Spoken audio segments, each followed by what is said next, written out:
Bonjour à tous. Aujourd'hui 1er mai, le monde célèbre la Journée internationale du travail. En effet, nul n'est censé ignorer que c'est par le travail que l'homme et la femme arrivent à subvenir à leurs besoins et à les satisfaire. Le travail est une voie sine qua non pour notre société, pour le progrès et le développement de notre monde. Et ce progrès mondial dépend du travail exercé dans le respect des droits humains et la revalorisation du travail faite aussi bien par l'homme que par la femme. Or, il suffit de jeter un regard sur notre monde pour se rendre à l'évidence du fait que le travail de la femme connaît beaucoup d'obstacles et de limites. Pour cela, nous allons, dans notre présentation, écouter à tour de rôle la voix des femmes, notamment la voix de Madame André Christiane Ivozot, qui dénonce les contraintes de l'accès à l'emploi auxquelles les femmes en général sont confrontées et de la femme congolaise de manière particulière. Bien que le Congo ait ratifié des conventions internationales prônant le respect des droits de la femme, nous observons encore de nombreuses violations. Nous allons écouter la voix de la religieuse passionniste Sœur Rita Kimani qui énumère les mots qui minent le travail féminin dans une vision juridique internationaliste. Ainsi, célébrer la Journée internationale du travail, c'est dire non à la discrimination faite à la femme dans son travail, non aux inégalités salariales. Nous écouterons la voix de Madame le docteur Sunjok Guilaine, qui dans une optique sanitaire en général et dans un monde écrasé par la crise sanitaire de Covid-19 de façon particulière, vous présentera le rôle du travail des professionnels de santé devant les patients. Célébrer le travail, c'est célébrer la vie. Que vive la Journée internationale du travail et que soient écoutées les voix féminines pour une amélioration des conditions de travail féminin. Dans la vie, il n'y a pas de sous-métier. Quel que soit ce que tu fais, il faut te donner à fond. Travailler, il faut travailler. Travailler, il faut travailler pour réussir. Travailler, travailler, il faut travailler. Travailler, il faut travailler pour réussir. En toute chose. Bonjour mes amis, je suis André Christiane Ivozot. Je vais vous parler de la poste de la femme congolaise à l'emploi. Nous savons que la République du Congo est située en plein cœur de l'Afrique centrale et a une superficie de 342 000 km². Des inégalités entre sexes demeurent une préoccupation dans le monde du travail au Congo. Les conditions de vie sont de plus en plus précaires. Nous constatons une féminisation croissante du travail informel. La participation des femmes en emploi salarié demeure dans des proportions très faibles. La femme est souvent placée au second rang dans la société congolaise. La majorité des femmes au Congo exercent dans l'agriculture, la coiffure, la restauration, la couture et l'artisanat. Par contre, dans la fonction publique, le pourcentage est de 36 à 37%. La plupart se retrouvent dans l'enseignement, la santé publique, l'administration et le service social. Les désavantages que subissent les Congolais sont une source majeure d'inégalité. La dégradation de la situation socio-économique pousse de plus en plus les filles et les femmes dans l'extrême pauvreté et ces dernières deviennent de plus en plus vulnérables et entraînent aussi sa dépendance vis-à-vis des dons. Bien que le Congo ait ratifié des conventions internationales prônant le respect des droits de la femme, nous observons encore de nombreuses violations. Le fait de ne pas avoir beaucoup de femmes au poste de responsabilité peut être aussi un facteur culturel. Je citerai un exemple de Marianne Zikou Massala qui dit ceci. Avant même le collège, la maman souhaite que sa fille l'aide à accomplir les petits travaux ménagers pour initier à ces tâches de futures femmes au foyer. Les filles sont donc retirées plus tôt de l'école que les garçons et sont de moins en moins nombreuses au collège, au lycée et à l'université. La politique du genre n'existe que depuis 2008, mais on n'arrive pas à l'appliquer sérieusement. Au Congo, les femmes peinent à être appréciées à leur juste valeur. Un exemple concret. Les femmes paysannes ne perçoivent qu'un petit pourcentage de l'ensemble des crédits alloués à l'agriculture. La non-discrimination et la promotion de l'égalité sont des principes fondamentaux. Vu que la situation de la femme congolaise sur le marché du travail n'est pas satisfaisante, le gouvernement doit développer le potentiel économique de la femme, améliorer les conditions de vie de la femme, promouvoir et protéger les droits de la femme, faire de la promotion du genre et l'autonomisation de la femme un objectif, développer l'entrepreneuriat féminin, multiplier les opportunités d'emploi. Per i miei amici italiani vi parlerò un po' della rappresentanza delle donne congolesi negli organi amministrativi e politici. Dal 1976, quando una donna entrò per la prima volta nel governo, il numero delle donne, sebbene in aumento, non ha superato la barra di 8. Delle 12 prefetture della Repubblica, 2 prefetti sono donne. 6 sono le donne accreditate come ambasciatrici straordinarie e plenipotenziarie nelle missioni diplomatiche congolesi all'estero su 39.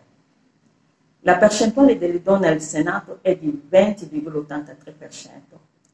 Nell'Assemblea nazionale è di 11,25%. Le donne rimangono in minoranza nel Consiglio dipartimentale, 18%, e 23% nei comunali. Come recentemente ricordata la nostra Ministra della Salute e delle Pari Opportunità, che le donne in Congo sono le principali risorse a livello socio-economico. Le donne in Congo, come altrove, devono essere leader delle loro comunità e contribuire al proprio livello al funzionamento della vita pubblica. Tuttavia ci sono ancora degli sforzi da compiere. Concludo con un proverbio africano che dice questo: se le donne abbassassero le braccia, il cielo cadrebbe. Un jour pour toi va sortir, faut jamais te décourager. Car chaque chose a son temps, à titre faut fouiller. Dans la vie on ne sait jamais. Oh. Travailler, il faut travailler. Travailler, il faut travailler pour réussir. Joël Amos Bati. Bonjour à tous. Aujourd'hui, 1er mai, le monde célèbre la Journée internationale du travail. Nous travaillons pour subvenir à nos besoins. Nous travaillons pour faire face à certains maux qui minent notre société. En effet, la sphère du travail est butée à beaucoup de difficultés dans notre monde. Le travail non décent, les irrégularités salariales, les inégalités du genre, les discriminations, et j'en passe. Mais de tous ces mots qui minent ce domaine, celui qui attire le plus notre attention est l'intégration de la femme dans l'univers du travail.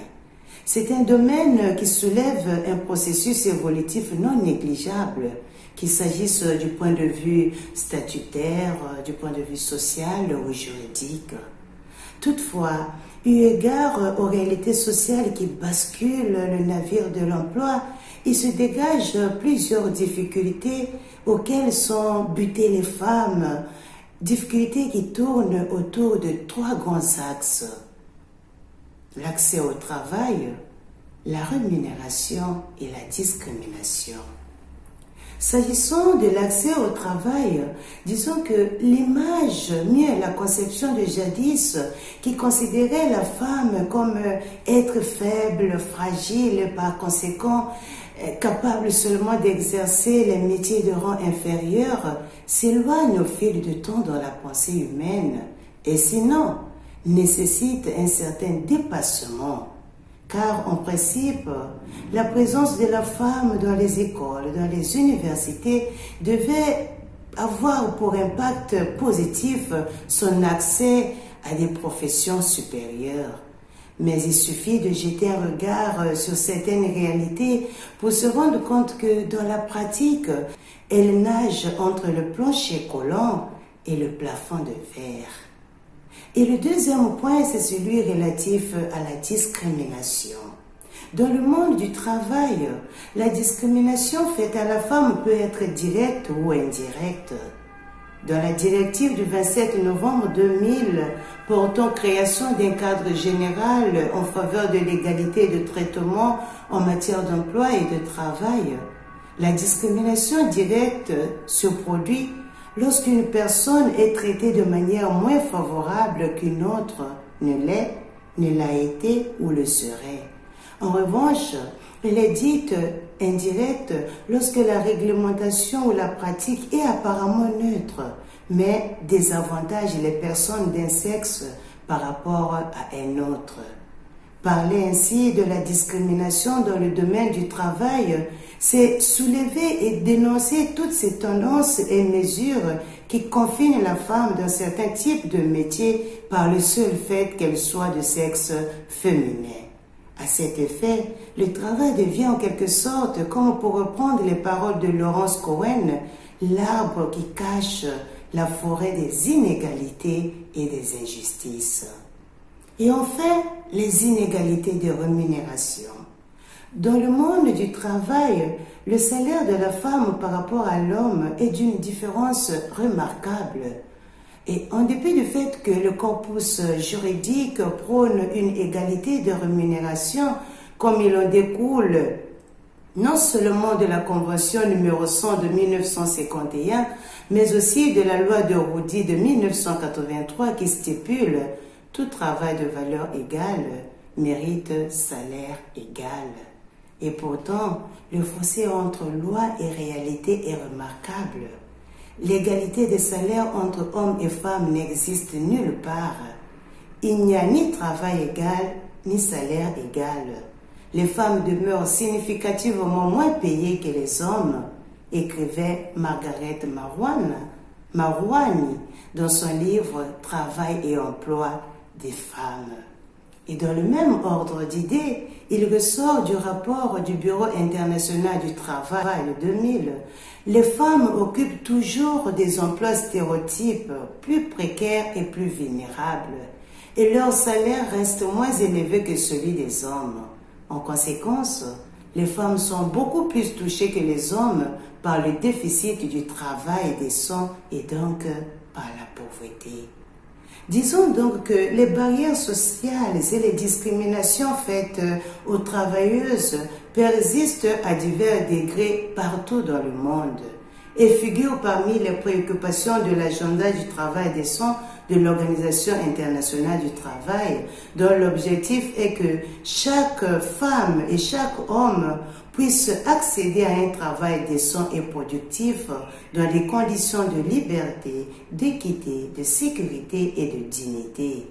Mais en réalité, un vrai travail décent n'est possible que dans une société dans laquelle le marché du travail peut offrir aux différents groupes sociaux, indépendamment de leurs attributs personnels, l'égalité de chances et le revenu équitable.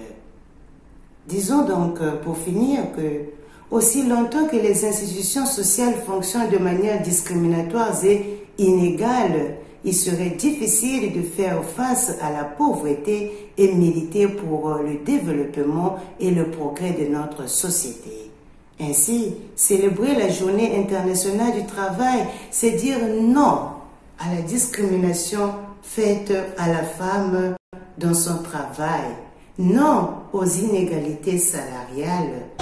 Célébrer la Journée internationale du travail, c'est dire oui au respect des droits humains reconnus aussi bien aux travailleurs qu'aux travailleuses. Bonne fête du travail à tous.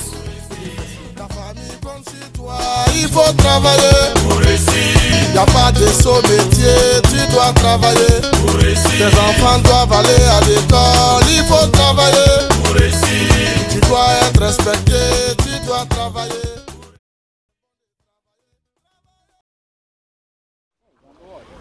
1er mai, fête du travail. Le 1er mai a été institué en 1886 à Chicago, en 1889 en France, en 1891 en Italie et dans le monde entier par la suite, indépendamment de la profession de chacun. Célébrer le travail, c'est célébrer la vie. Et dans la vie, j'ai choisi d'être médecin. Il est question d'un état d'esprit permanent, une manière d'être constante. C'est une profession humaine qui nous lie directement à la personne. De ce fait, j'exerce dans 2 cadres précis, à savoir en médecine d'urgence et en médecine de Covid. Être médecin, c'est choisir de défendre la vie. Mon premier souci est de rétablir, de préserver, de promouvoir la santé dans tous ses éléments physiques et mentaux, individuels et sociaux, dans le respect, sans aucune discrimination de race, d'ethnie, de religion, de nationalité, de conditions sociales, d'idéologie politique, selon mes compétences, dans le secret de ce qui concerne la personne, dans le respect et avec beaucoup de délicatesse. Ces aspects sont mis davantage en relief dans les centres Covid-19, où il est également question d'être proche des personnes exclues de la communauté, d'être présent à leur côté au-delà de toute barrière physique, leur apporter des soins selon les compétences scientifiques et leur état biologique, dans le but de rétablir leur santé et de permettre leur réinsertion sociale. Bonne fête du 1er mai. Dans la vie, il n'y a pas de sous-métier. Quel que soit ce que tu fais, il faut te donner à fond. Travailler, il faut travailler.